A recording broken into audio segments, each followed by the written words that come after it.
Adidas Adios Pro 3 One Run Review.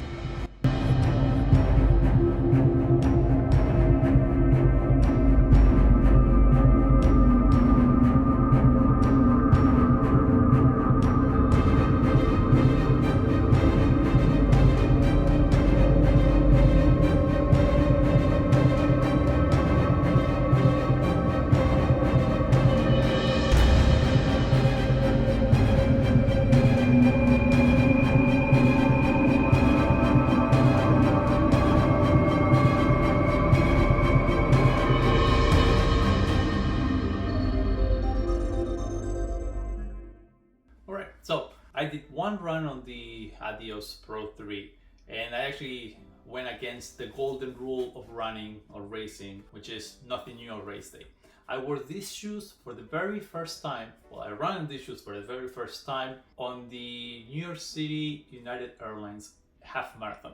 I put them on the night before and I bounced around a little bit, but I didn't run, I barely took any steps, just to make sure that they actually fit. So this shoe, it retails for $250. You can get it on discount sometimes. Now let me give you some stats about the day, about myself, and about the shoe. So when I wore this shoe on the New York City half marathon, it was a cold day, so you have to take that into consideration. It was about 32 degrees with wind chill. It felt at about 20 to 25 degrees, so it was very cold, freezing temperatures. The shoe size is 11 and a half. At the time when I wore the shoe, I weighed 180 pounds. My height is 6 feet 2 inches. So those are all stats if you're planning on buying this shoe that you might want to consider. So running it for the first time on the New York City half marathon. I put the shoes on while waiting for the bag check area. It was very cold. I couldn't get a good lockdown, but that was mostly because my fingers were frozen. I couldn't tie the shoe. I tied it, but I couldn't make it too tight. So I still had time to go. So went and checked my bag, went to the corrals. I went to the porta potty. It was still cold, but it wasn't as cold. So I was able to tie it down. It was fairly easy. I heard some people are having issues with the shoelaces. The shoelaces are thin, cloth-like, synthetic, but no issues getting a lockdown. Felt very good. I couldn't do a warm-up on the shoe because I was running out of time. It was either getting the corral so I could get into the porta potty or do a warm-up. So I decided not to do a warm-up. It was a long race anyway, so I had first 2-3 miles to get a warm-up. I had about 2 minutes to walk up to the starting line, and those 2 minutes walking in it, they felt fine. Usually with shoes having this much stack height, it's a little wobbly walking in them. Didn't feel like that with these. They felt fine, they felt comfortable walking. Crossed the starting line, started running. Very first impressions, they felt a little clunky. I don't know if it was because of the cold and maybe the foam was a little more rigid, but they felt comfortable. It's not that they weren't comfortable. I guess you could tell like there was a separation. You could tell the heel and the forefoot felt like two different foams. You felt like that clicking sound, like, you know, like that gallop. That's like, it felt like I was galloping. That feeling went away at about 2 miles, 2-3 miles, and didn't feel that again for the rest of the race. The upper is very breathable, which will come in handy in the summer, but in the winter when it's that cold, definitely felt it. My toes felt like they were out in the elements with no protection, except my socks. Luckily it didn't rain. Prefer to be extremely breathable than not. The tongue in the Adios Pro 3 is very similar to the one, if not the same as the Takumi Sen 8, which I reviewed some time ago. And it gives you the impression of being like a little flimsy, cloth-like, suede material. It holds up, it's very strong. The only issue with it is that it's so flimsy, so thin, that when you put your shoe in, it flips. You have to stick your finger in there and straighten it up. Because maybe for us, short race, it wouldn't be an issue. But if you're running them for a marathon, if you're running them for 2, 3, 4 hours, 5 hours, that might cause an issue. That might cause some rubbing, some irritation on top of your foot. Okay, the design of the shoe is very pretty. I like it. It does look a little like a bolt, right? It looks like a little, especially if you look at it from this side, kind of this notch here adds a little like sophistication to the design. It doesn't make it so much of a block. Otherwise, look at that.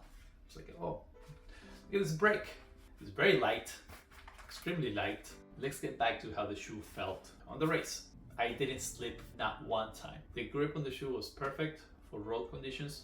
for cold road conditions. I'm not gonna say they're good for icy conditions because I didn't really run in ice. I'm assuming there was a little bit of ice patches on the water stations, but those are just assumptions.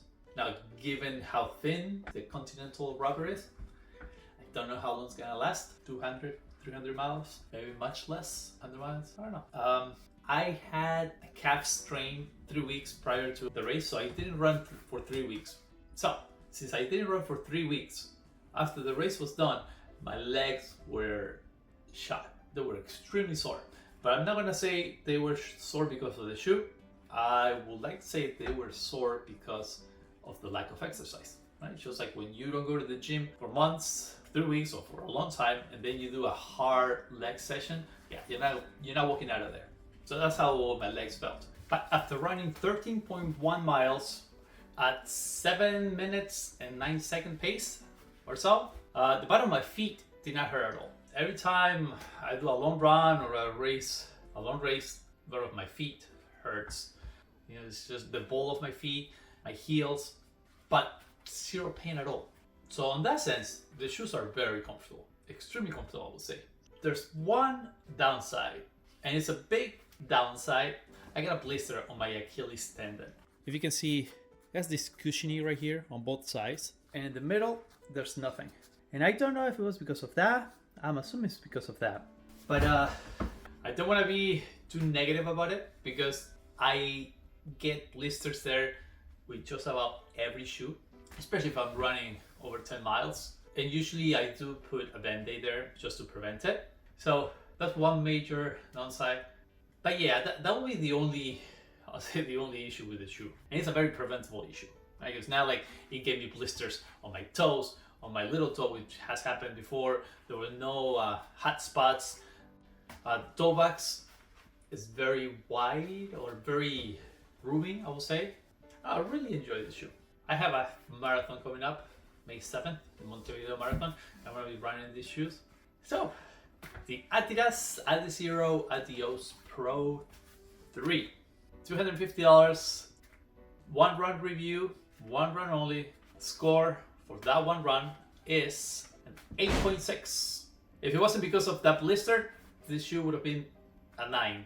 That run was done at 7 minutes and 10 seconds pace. For that pace, the shoe responded extremely well.